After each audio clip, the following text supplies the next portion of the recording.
Uma boa noite a todos. Primeiramente agradeço o convite da casa por estar aqui com vocês nessa noite, a última sexta-feira de 2019, né? Só o ano que vem eu volto a fazer palestra aqui, né? Então, a gente agradece a confiança que a casa coloca nas nossas reflexões, nas nossas colaborações para a reflexão do Evangelho. E a mensagem que preparo para essa noite, ela tem um intuito também de refletir a respeito desse processo de finalização de ano, né? E com as expectativas que a gente sempre coloca para os anos seguintes.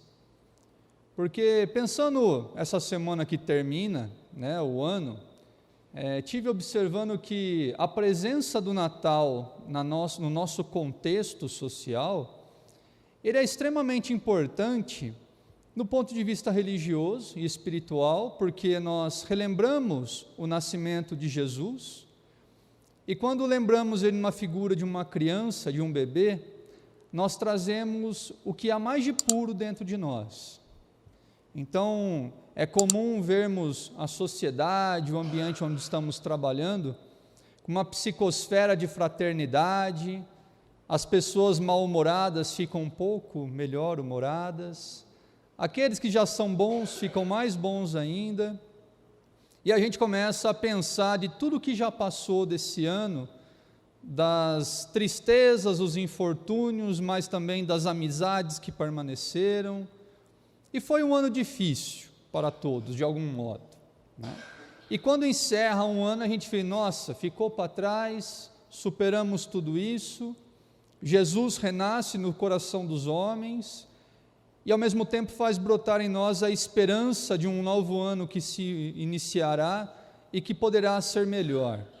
Então colocamos todas as expectativas possíveis, ficamos mais animados, né? Algumas pessoas prometem fazer uma plástica, colocar cabelo, né, Domingos, por exemplo, né? Ou então fazer aquele regime, dar continuidade nos estudos, os filhos que vão se formar. Então cria-se uma tremenda expectativa. E fiquei imaginando a importância do Natal anteceder o Ano Novo justamente por essas razões. Porque as pessoas em si, elas ficam mais felizes com novas expectativas que virão no próximo ano, né? Embora tenhamos cenários um tanto pessimistas, mas mesmo assim a gente tenta fortalecer a esperança de que as coisas serão boas.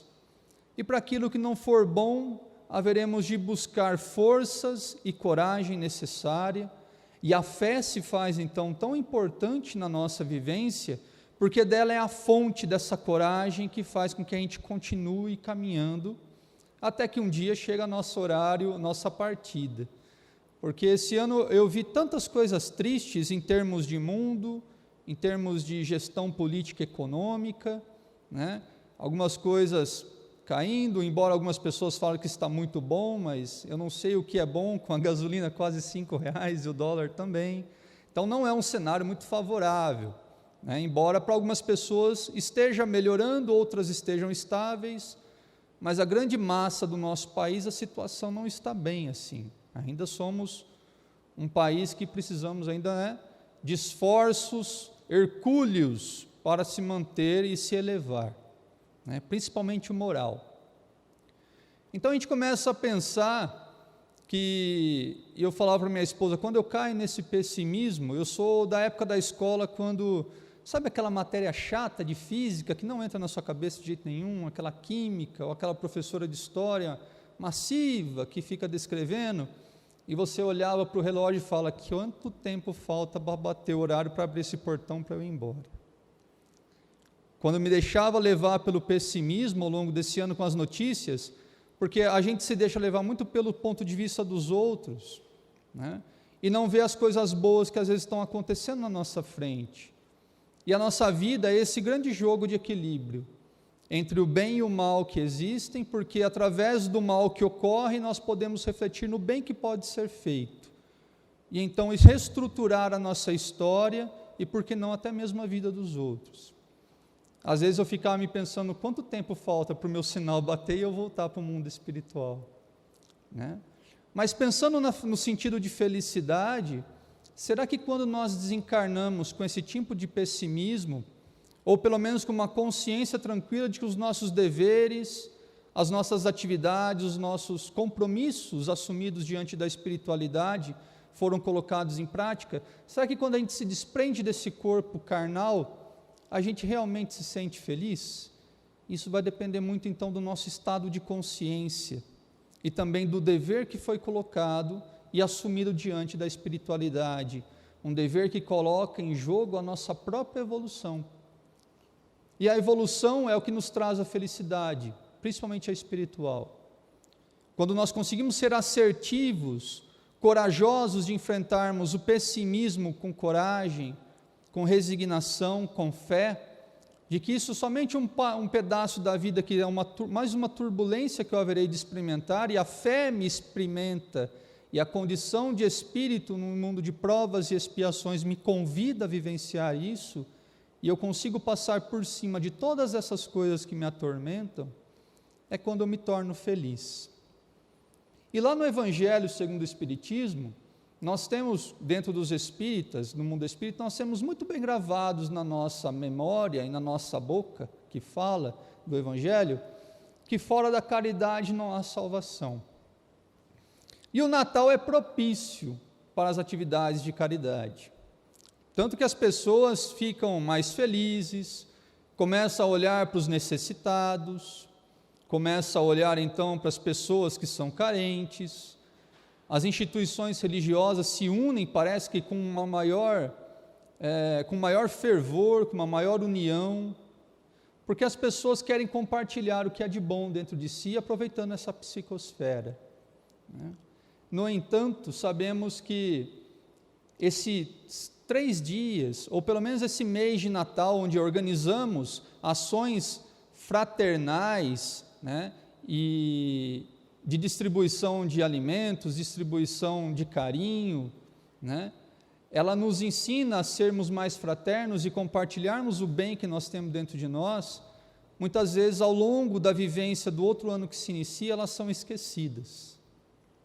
E novamente tocamos nós no pessimismo, deixando o nosso padrão vibratório, né, sempre descer e olhar somente as coisas ruins da vida. Ou então ficamos tão ligados somente aos nossos interesses mundanos, das nossas perspectivas, dos nossos planejamentos, que aquilo que eu acho que realmente me faz feliz, que eu acabo ignorando novamente todo aquele sentido de olhar para aquele que sofre, pensar naquele que tem menos proveito de recursos humanos ou financeiros, e até mesmo ignorar os que vivem do meu lado, porque a tecnologia hoje em dia é isso.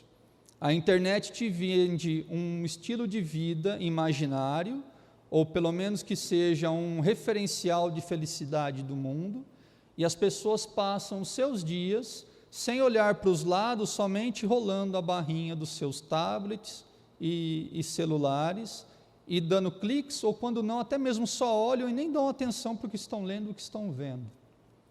É como se fosse uma cocaína, é como se fosse algo que te hipnotizasse e te deixasse desligado de todo mundo. E ao mesmo do seu lado, na sua casa, tem alguém que sofre. E você volta novamente, só no final do ano, aproveitando a psicosfera natalina, né, o ensejo do nascimento de Jesus nos corações, e a gente volta a despertar então para aqueles que estão ao nosso redor. Porque aquele momento de felicidade, parece que é o estopim, é somente um mês do ano que nós sabemos o que é a felicidade espiritual, porque o sentimento fraterno reina nos nossos corações. Mas por que ela morre ao longo do ano que se inicia? E por que muitas vezes as expectativas que nós colocamos das nossas vidas, dos percursos que haveremos de sermos felizes ou imaginamos de sermos felizes, acabam por se minguar e trazer para nós uma realidade muitas vezes dura, triste, onde nos deixamos levar pelo pessimismo e nos revoltamos diante da vida. E assim que passamos por essa tormenta, chega o Natal e nos lembramos, o ano acabou, o próximo ano vai ser melhor, e a gente se torna feliz de novo. Mas chega lá no início de janeiro, né, começa a vir o IPVA, matrícula da escola das crianças, o material, o ano que você repetiu, a dependência de matéria da faculdade, que você vai ter que pagar novamente ou não, vai ter que ficar atrasado 1 ano, e a gente desce a montanha-russa e os padrões vibratórios vão lá embaixo, né? E dizem os espíritos que quando a gente esquece da prática do bem e de fazer a caridade, a verdadeira caridade, e que ela vai muito além do que a caridade filantrópica, que é utilizar dos nossos próprios recursos materiais, das nossas reuniões fraternas para distribuir para aqueles que necessitam, mas a caridade que faz olhar o próximo que está do seu lado com os olhos de bondade, com aqueles olhos de, olha, vai estar tudo certo, dá a sua palavra de conforto, é ali que somos felizes. Quando somos testados pela paciência de suportarmos situações adversas, ou de não atender às nossas expectativas e temos pelo menos o sentimento de resignação e humildade, se curvar e dizer, eu aceito o que a vida me traz, dizem os espíritos, é aí que somos felizes. E por que a gente muitas vezes se torna infeliz durante o ano? Porque nós esquecemos desse sentimento divino que deve reinar nos nossos corações, e que perpetua pelos nossos sentimentos de uma forma mais forte, porque todos vibram na mesma sintonia, que é o Natal, a caridade. É olhar para o bem que eu posso fazer em prol do próximo. Só que ao longo do ano eu fico pensando somente em fazer o bem e a felicidade a mim mesmo. Então é onde nós somos infelizes espiritualmente. É quando nós, assim como o homem que descia de Jerusalém para Jericó, ele é assaltado por ladrões, que nos rouba as expectativas ou que nos dá a tapa na cara da realidade, e de que nós não estamos vivendo aquilo que propusemos viver aqui na Terra. E 2 histórias importantes no livro Ave Luz ilustram um pouco esse exemplo, dessa nossa certa inconformidade, frustração, de muitas vezes querer fazer o bem, e viver numa certa empolgação de sentimento de fraternidade, de plenitude, e já logo desistir, ou então diante das dificuldades, a gente entrega os pontos e se deixa levar pelo pessimismo. E conta João Nunes Maia, pelo espírito Shaolin, no livro Ave Luz, que Judas Iscariotes, antes de entregar Jesus com um beijo em troca de algumas moedas, na última ceia, ele era um grande entusiasta, né, entre os discípulos. Então ele ouvia as histórias de Jesus, e claro que colocava sobre ele uma certa expectativa de salvação das questões que envolviam ali a tristeza do povo judaico, né? Para Judas, Jesus era um grande revolucionário, e que ele deveria dar de frente com os interesses dos poderes políticos e religiosos da sua época, e transformar a sociedade, fazer uma grande revolução. Judas achava que tudo podia ser resolvido na base, então, da força física, da palavra agressiva. E ele estava encantado com Jesus, porque as expectativas que ele colocava num Salvador prometido, que é aquele que vem com seus exércitos, impõe espadas, né, e trata na base da violência, matando aqueles que fazem o mal, ou que ele entende que fazem o mal. Jesus era aquela pessoa fraterna, mansa, sábia, que colocava através de histórias simples com figuras do cotidiano do povo, né, a lição moral, e que cabia a cada um, como diz Mateus e Marcos nas suas passagens, com os olhos de ver e os ouvidos de ouvir, que lhe cabem o entendimento e assegurar para si a lição que é necessária para ser exercitada e então evoluir espiritualmente, né? E Judas sai fazendo todo tipo de caridade, envolto por aquela psicosfera que Jesus, né, alcançava multidões com a sua vibração de amor e de fraternidade. Ele também se sentia envolvido por esse sentimento, por essa vibração que o encorajava a levar sempre a boa palavra para as pessoas, que sempre levava ele a fazer esforço de reunir pessoas conhecidas, ou então até mesmo pedir ajuda de estranhos para levar o alimento para aquele faminto, levar a palavra de consolo, a salvação, a cura, as orações para aqueles que eram enfermos, a ponto de deixar os outros discípulos até mesmo com um certo olhar, não de inveja, mas uma certa admiração, de tamanha empolgação, né? Então Judas, um certo dia, vai para a cidade de Betsaida, e ali era uma cidade turística, né, bem como se fosse nesses tempos de final de ano. Todo mundo vai viajar, sai de férias, as pousadas lotadas de pessoas, e Judas se aloja numa dessas pousadas. E eis que chega, né, um senhor leproso, pedindo abrigo, e dizem que ele estava totalmente maltrapilho, cheirando mal, porque há muito tempo não conseguia fazer sua higiene. E outro detalhe, ele era perseguido pelas autoridades romanas da época.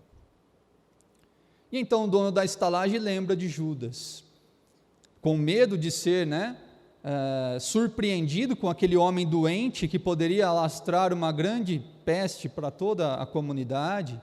Além de ele ser um grande perseguido e procurado pelos romanos, ele lembrou de Judas que estava naquela estalagem, porque ele não poderia dar mais um quarto, porque tudo estava ocupado, mas lembrou, Judas era caridoso, era uma pessoa boa, entusiasta, seguia o mestre, talvez pudesse então receber aquele homem por uma noite, auxiliá-lo naquilo que fosse possível, até que o dia amanhecesse, e ele então desse por seguido a sua caminhada.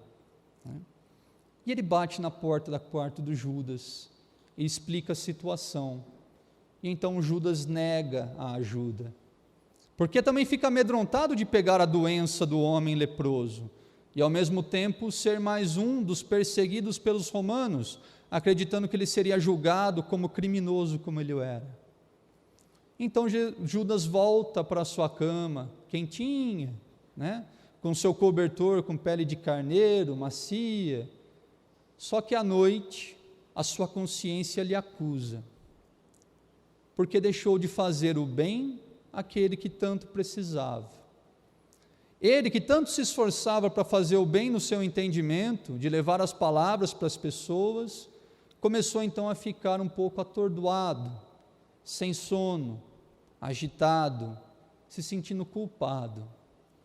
E a consciência então lhe acusava, que a oportunidade de fazer o bem lhe bater à porta, e ele negava novamente.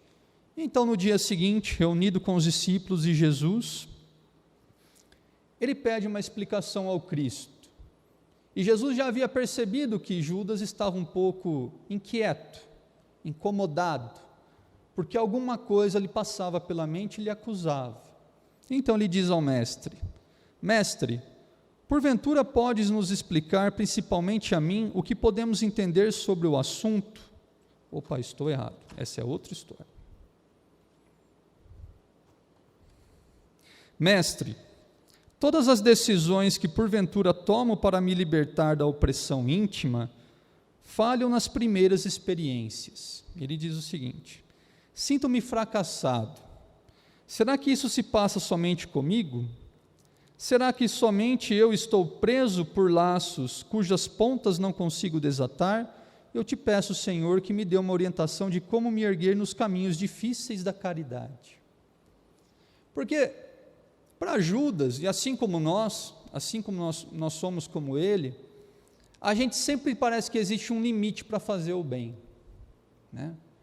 Eu só faço isso porque tenho tempo disponível, ou tenho recursos financeiros disponíveis, e eu não faço mais isso porque meu trabalho me toma tempo, meus filhos tomam tempo, ou então porque simplesmente eu tenho tais preconceitos, eu não admito determinada filosofia política, religiosa, orientação sexual e blá blá blá. São os nossos preconceitos, e Judas no momento escolhe a doença e principalmente o estado de perseguição daquele homem. E Jesus lhe responde de uma forma muito serena: Judas, eu compreendo, meu amigo, as tuas lutas que se processam nas mais íntimas, na intimidade da sua alma, mas que se manifestam também externamente, por mais queiramos esconder. É força que se esvai espontaneamente. Tu estás num estado depressivo que não condiz com a caridade, porque, ao entrares em contato com os teus semelhantes, eles já herdam de ti suas vibrações negativas. Entre mentes temos meios de lutar e continuar a lutar buscando a felicidade, diz Jesus. Quando surgem em tua mente ideias de transformação, tu as coloca em prática imediatamente, mas, com a mesma pressa, esfria-te com o trabalho divino. A tua fraqueza no bem procede de indecisões, por não alcançares no momento o discernimento que precisas ter no caminho da luz. Tu estás como uma pessoa faminta, que ao deparar com a comida, come tudo e tal impulso se faz ficar novamente sem alimento. Pensa que no equilíbrio das emoções, sejam elas quais forem, quando fores fazer uma grande caminhada, somente podes ir ao passo a passo. Quando fores conhecer um texto sagrado, analisas palavra por palavra, assunto por assunto.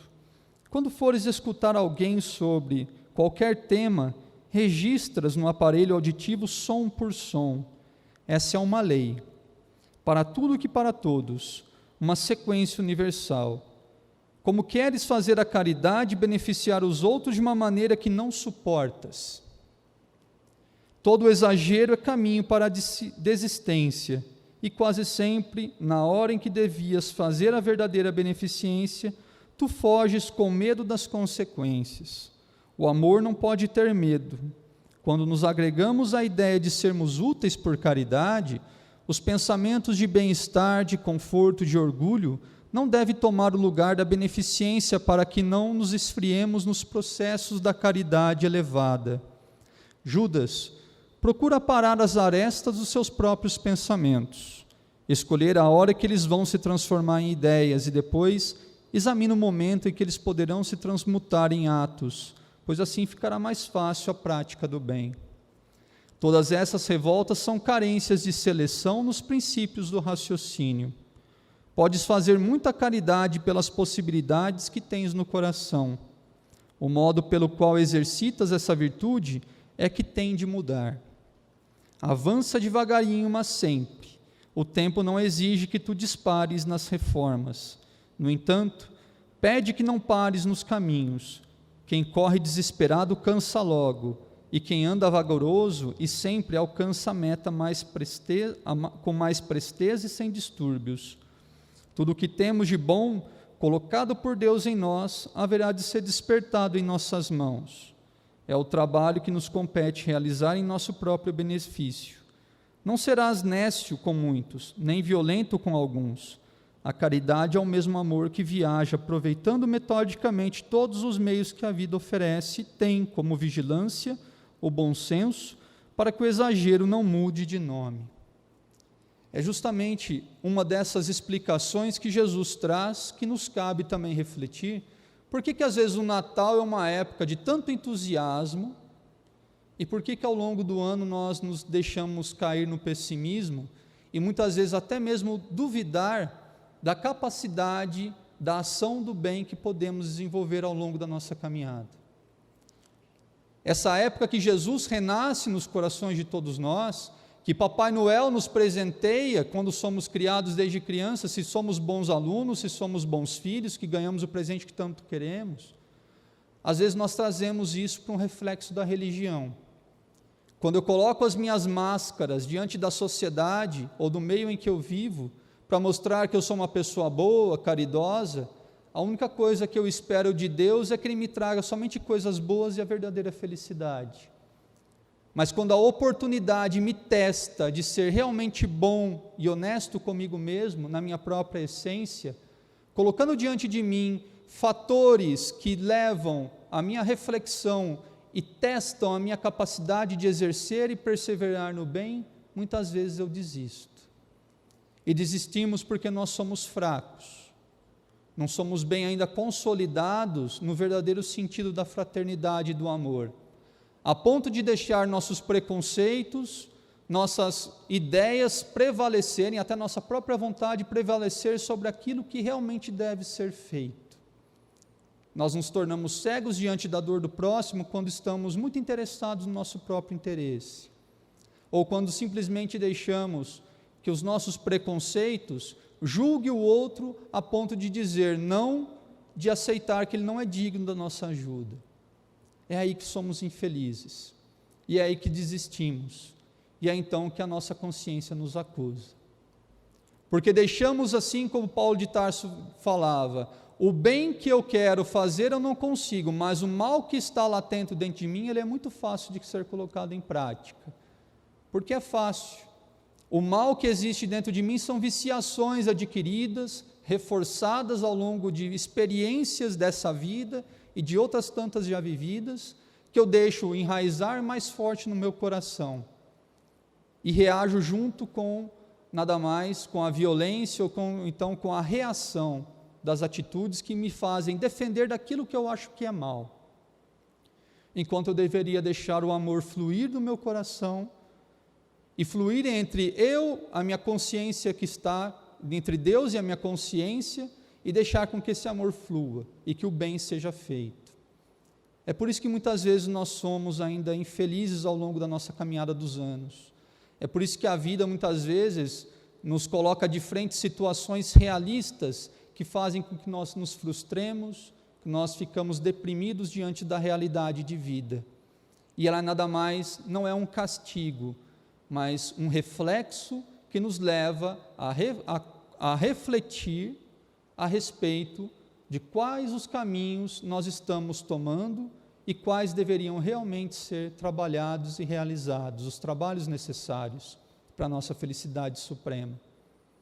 E muitas vezes, para sermos felizes, haveremos de abrir mão daquilo que eu acho que é necessário, ou daquilo que mais me dá poder, seja o status social, seja um nível intelectual, o diploma que me dá um status intelectual, seja a minha autoridade de pai ou de mãe dentro de uma casa, seja ela como um presidente, um coordenador de trabalho, um coordenador de atividades dentro de um centro espírita, um palestrante espírita, etc.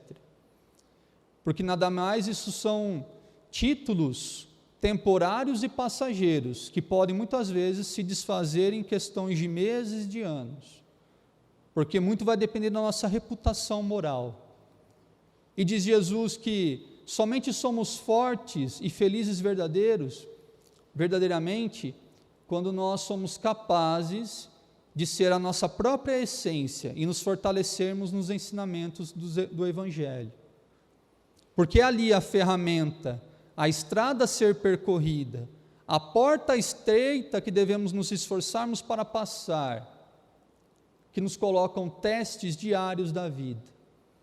E às vezes a gente fica somente numa ideia da caridade praticada no Natal. Sabe aquele seu vizinho que você vive xingando que ele colocar o lixo na porta da sua casa? Você vai lá e dá um abraço nele, esquecendo todo o mal que ele te fez. O familiar que te acusa, o chefe que te cobra. No Natal, todos eles são desculpados. E a gente se invade de novo com esse sentimento. Mas no ano seguinte volta as mesmas questões. Porque nós não permitimos sermos verdadeiros no momento em que estamos vivenciando esse final de ano.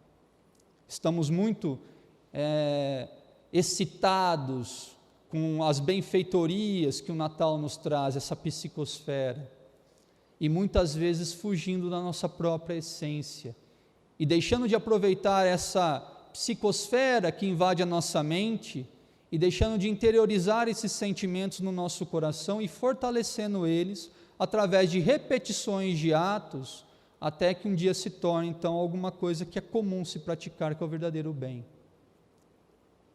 É como se a gente somente experimentasse aquele momento, de êxtase, Natal, e aí depois começa o ano todo de novo. Lá vem as provas, lá vem as situações que nos testam a resignação, a paciência, e a gente esquece. E a gente só lembra novamente do Natal, porque o ano está acabando e tudo isso passou. E aquele sinal de escola que eu tanto espero bater, um dia vai chegar. Mas o que eu estou fazendo do meu momento, de colher a minha felicidade, de trabalhar espiritualmente, ela também será a mesma que se refletirá no mundo espiritual, quando eu estiver livre de todos, esse corpo, das questões físicas que nos prendem a esse momento. Eu lembro de uma figura da internet que tinha a evolução do ser humano, Então, do homem ao macaco, e às vezes o pessoal colocava lá, da criança que se torna adolescente, adulto, do adulto vai ser velhinho, e quando ele se torna velhinho tem ali o túmulo e uma estrela maior que brilha. Então é o ciclo da vida material, mas a continuidade da vida espiritual. E quando a gente pensa em idade, muitos temem ficar mais velhos. E às vezes eu me pergunto, por que algumas pessoas temem tanto ficar mais velhas, enquanto eu, desde criança, só quero ficar mais velho, o mais rápido possível? Talvez porque eu queira que meu sinal bata logo e eu venha embora dessa escola. E aí a gente reflete, qual que é o nosso papel de felicidade nesse mundo? Né? Quando eu penso agora no sentido espiritual, a cada ano que passa da minha vida, eu estou mais próximo do portão da escola que se abre e vou embora para minha casa, para minha pátria espiritual. Mas qual é a carga de conhecimento, de experiência, de maturidade espiritual que eu levo dessa escola? E qual a nova oportunidade, ou quando eu haverei de experimentá-la novamente e de praticar o bem? Que é a grande lição que todos nós devemos exercitar. É o caminho da caridade que nos faz crescermos espiritualmente e realmente sermos felizes. Sabe aquela matéria mal estudada, que às vezes tem que repetir de ano? Sabe aquele estudo que você sempre fala assim, na próxima vida eu faço isso, e eu fazia isso para química, para física, próxima vida eu vou estudar isso, e aí eu escolho uma profissão, ser biólogo, e quando eu entro na biologia, os 3 primeiros anos, química, matemática, física, aí a gente se desespera, porque ao longo da vida, as lições que a gente deixa, os deveres que nós deixamos de praticar de forma verdadeira, e que irá imprimir dentro do nosso sentimento e da nossa consciência, olha, isso foi bem feito e bem suportado, né? Ela vai te trazer uma nova oportunidade com situações mais complexas, que vai exigir daquele aprendizado amadurecido, empregado no seu coração e na sua consciência, né, uma reestruturação e fortalecimento para novos desafios. Assim também a nossa intelectualidade, a gente aprende a ler e escrever. Muitas vezes a gente aprende mais ou menos o inglês ou o espanhol hoje nas escolas, achando que nunca vai ser útil para a vida, até que um dia a televisão que você tanto sonha, ela vem com manual somente em inglês. Ou então você chega numa profissão que você acha que você tem um grande caminho importante para seguir, e ela te cobra ensinamentos básicos lá atrás, que nós, de forma displicente, ao longo do tempo, como a música do Zeca Pagodinho, deixa a vida me levar, e vida leva eu.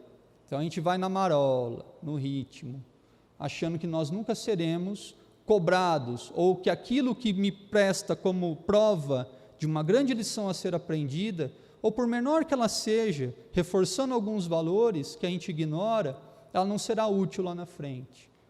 Aí chega um momento em que a vida te cobra pela idade, pela experiência de vida, e nós nos frustramos porque ainda somos fracos, assim como Judas, né, fraquejou ao atender o pedido de ajuda de um doente, de um leproso e de um perseguido, porque se ele fosse realmente um espírito já amadurecido, fortalecido nos ensinamentos que Jesus trazia, e que fizesse ele realmente impregnar aquilo na sua alma e no seu coração, ele abriria a porta daquele quarto, e de forma silenciosa e sigilosa, aquele homem iria de uma forma muito simples, de uma forma muito sutil, embora no dia seguinte ninguém saberia que ele estivesse ali, de tanta gente que estava naquela multidão. Era um bem que ele deixou fazer.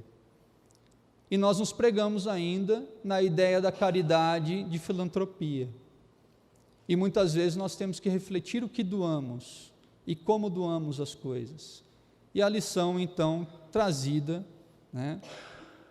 por... esqueci o nome do discípulo, por Tomé, E Tomé também entusiasta da caridade.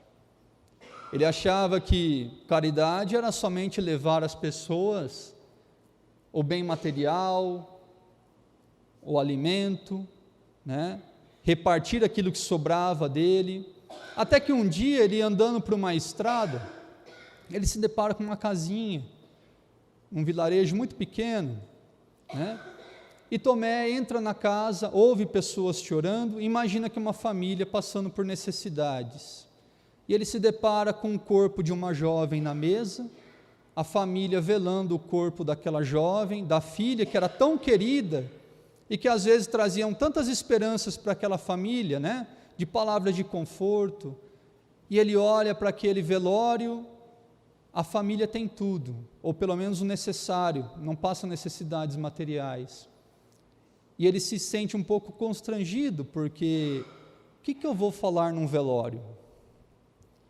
Eu vejo pessoas chorando, e o bem que eu sei fazer é somente repartir aquilo que me sobra, ou reunir forças para dar às pessoas o bem material que faltam a eles, né? E Telmé, então, ouve uma voz íntima que fala na sua consciência e diz: dá tudo o que tens.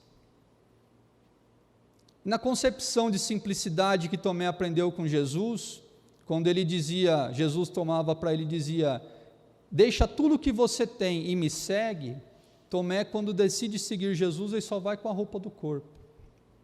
Ele toma as palavras de forma muito literal, né, ao pé da letra. E ele vai mesmo e chega naquela casa. O que o Tomé sabia fazer? Reunir pessoas, ser bem comunicativo com aqueles que tinham recursos e podiam compartilhar, reunir amigos que pudessem auxiliar aqueles necessitados, e ele chega no enterro, e ele somente diz à sua voz de consciência: dá tudo o que você tem. Então, naquele momento de constrangimento, de não ter nada de físico e material nas mãos, Tomé abaixa a cabeça e fecha os olhos, e pedindo inspiração para Deus, ele eleva uma prece de reconforto à família que perde aquela menina, né? E ele simplesmente segue com essas palavras: por que chorais tanto reclamando de um fato comum desde que o mundo é mundo? Por Deus, meus irmãos, não queirais impedir a vontade de Deus por esse processo que as leis se dispuseram a fazer. Eu quero vos falar com toda a força de minha alma, que quando morremos aqui no corpo físico, nascemos em corpo espiritual, e a vida continua com mais amplitude, pelo amor de Deus e daquele que enviou para nos guiar a todos, Jesus Cristo. Tomé se sentia inspirado por uma força que é além da sua capacidade. E no momento que ele encerra a prece, ele simplesmente sente as suas mãos serem pegadas por uma mão mais leve e serem beijadas. Era a mãe da menina, que agradecia as palavras de conforto. E depois, orando e continuando com a família, o espírito da própria moça que desencarna vem e lhe agradece, pessoalmente, numa voz íntima que fala ao coração, dizendo: obrigado por acolher as dores dos meus pais e utilizar das suas palavras que servem como um bálsamo, e despertar neles a esperança da continuidade dessa vida que eu sigo. Quando puderes, volte sempre à minha casa e profere essas palavras benditas que você aprende de Jesus. E dá o nome dela, e Tomé pede o nome da moça depois para os pais e confirma o nome dela. E se encontrando com Jesus, né, novamente impressionado com a lição de vida que ele recebe, da prática do bem que ele podia, ele pergunta ao Cristo: mestre, porventura pode nos explicar principalmente a mim o que podemos entender sobre esse assunto, dar o que tem, de modo a nos justificarmos com justiça perante os deveres que temos para conosco, mesmo e para com a nossa família? O que queres dizer com isso quando nos pedes para darmos o que temos? Então Jesus diz: Tomé, o usuário não é somente aquele que junta o ouro e os bens terrenos e quer se sentir seguro dos poderes públicos, mas muito mais quem já começou a ser rico com Deus, na sua ciência espiritual e na dinâmica do seu amor. A sabedoria é o qual um rio que se expressa por grande volume de águas e que necessita dessa água para ser útil à coletividade. Haverá de percorrer centenas ou milhares de quilômetros, contornando todos os tipos de obstáculos, ajudando sem cessar e encontrando nisso maior motivo de vida, até se entregar de onde procedeu, pois a alma tem as mesmas funções. A inteligência é muito mais expressiva, muito maior do que todos os rios da terra, e pode fazer benefícios maiores. É uma fonte inesgotável de quando educada nos hostes do amor. Ela é Deus mais presente, consolando e instruindo os mais necessitados de tais bênçãos do Criador.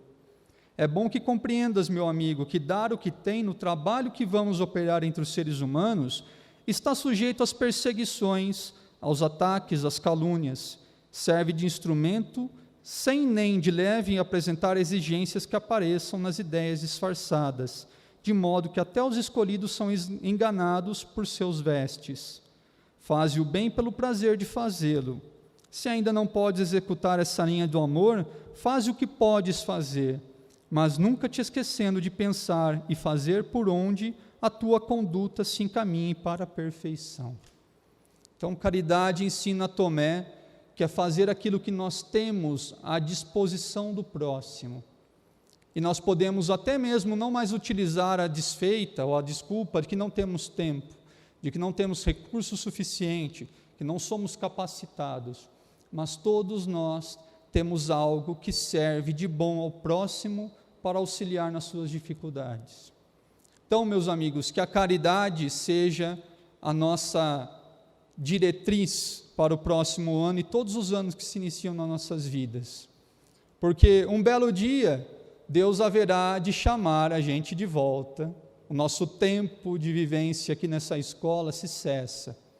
E muito da nossa felicidade suprema, que tanto nós buscamos, dependerá do que fizemos ou de como aprendemos as nossas lições.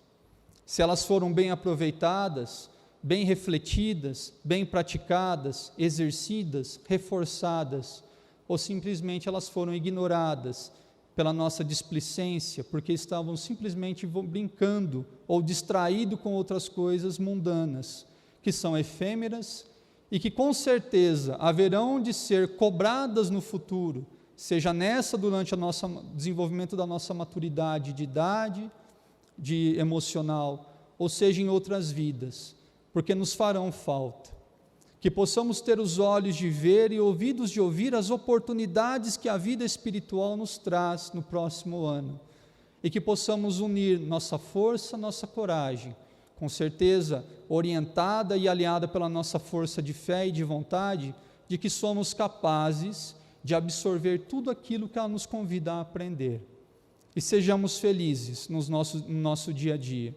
E tenhamos, por que não, a fé, a perspectiva de melhoras futuras, não só para nós, mas também para toda a coletividade, independente da forma como que ela é aplicada, independente se nós julgamos se ela está sendo boa ou não, porque toda transformação coletiva necessita de esforço coletivo, e não está na mão de um representante político, não está na mão ou na obrigatoriedade de uma pessoa só fazer o bem, ela depende não só de mim, mas da união de força de todos nós. Que seja um ano próspero, que seja um ano repleto de oportunidades de reflexão e mudanças consistentes da nossa moral, da nossa vida espiritual. Que tantos nós clamamos por vir aqui na Terra nessa fase, nesse período tão conturbado, porque é necessário que passamos por essas vivências para aprendermos a separar o joio do trigo. Quando o joio do trigo coloca na linguagem de Jesus, ele fala sempre dos espíritos, aqueles que são imperfeitos, que são realocados em planetas ainda que são propícios, e aqueles que já aprenderam que dão continuidade em mundos mais felizes. Mas também é propício a todos nós que colhemos aquilo que é útil e daquilo que é efêmero e que não tem nenhum valor espiritual para as nossas vidas. Que possamos utilizar do Evangelho como uma ferramenta para a transformação íntima, e não como uma ferramenta que julga o outro, ou que eu sirvo simplesmente para ficar me vangloriando do conhecimento ou posição de ser melhor ou pior do que os outros. Que possamos unir as nossas forças em pensamento, que a nossa vontade seja somente o bem e o amor puro que nós aprendemos todos os finais de anos, com o renascimento de Jesus, através da figura do Natal e da vivência dessa festa. Que essa psicosfera que nós absorvemos e que nos deixa tão excitados, e felizes, calmos, a ponto de perdoarmos até os erros que as pessoas nos fizeram no passado ou desse ano, possa se perpetuar ao longo do ano todo. E que a esperança e a fé sejam a nossa fonte de energia, que nós vamos buscar ali a coragem de colocar em prática aquilo que deve ser feito. Obrigado por estar aqui com vocês nessa noite. Desejando mais uma vez um feliz ano novo, novas oportunidades e até uma próxima oportunidade novamente.